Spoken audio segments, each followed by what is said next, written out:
سلام، خوبین؟ علیک سلام. چه خوب شد که اومدی. هی به شهزاد میگفتم که کی حنا میاد این خونه، زیادی سوت و کوره. خدا رو شکر که خودت اومدی. راستش انگار نمیدونین، ولی من خودم به شهرزاد گفتم برمیگردم خونه. که اینطور؟ خب معلومه دیگه، خونه من اینجاست. باید برمیگشتم. فقط یه چند روز پیش مامان بودم. آهان، خب مادرت چطوره؟ حال احوالش خوبه؟ خدا رو شکر کاملا خوبه. بهتون کلی سلام رسون. واقعا چقدر لطف دارن. تو هم بهش سلام برسون. نوری برام چای بیار لطفا. شما هم چای میخوری؟ نه همین الان بهش گفتم که چای دم کنه. الان میاره، تو راحت باشه.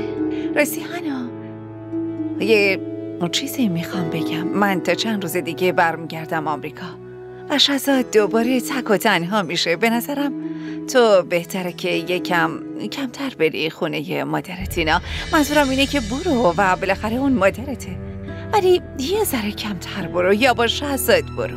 من که برم فقط تو رو داره. میدونی که اون خیلی آدم حساس و خوشقلبیه، مهربونه. خودت میدونی که چقدر دوستت داره. بعد از رفتن من دیگه تو باید مواظبش باشی. دیگه خودت بهتر میدونی. ها؟ اصلا نیازی نبود که بهم بگین. منظورم اینه که خب اون شوهرمه، البته که مواظبشم.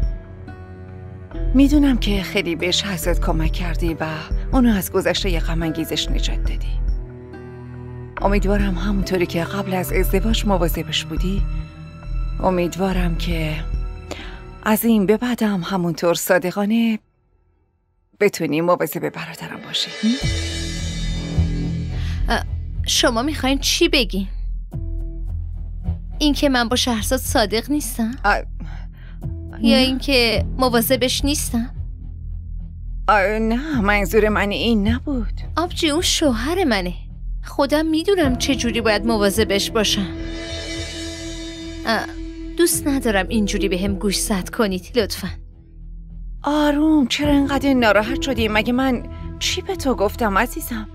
در ضمن من فقط به عنوان خواهر بزرگ برادرم نصیحتت کردم، ولی اگه از حرفام ناراحت شدی مشکلی نیست. از این به بعد دیگه هیچی بهت نمیگم، باشه عزیزم؟ میدونین چیه، من از زمان بچگی خوب و بد و خوب میفهمیدم.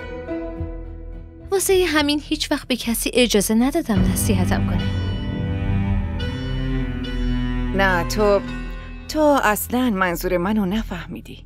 ببین حنا، خونه تو با خونه ما زمین تا آسمون فرق داره عزیزم. برای فهمیدن رسم و رسوم این خونه به زمان نیاز داری. باید یه چیزایی رو یاد بگیری. برای همین لازم میدونم که بهت بگم که اینجا چه رفتاری باید داشته باشی. کافی آبجی.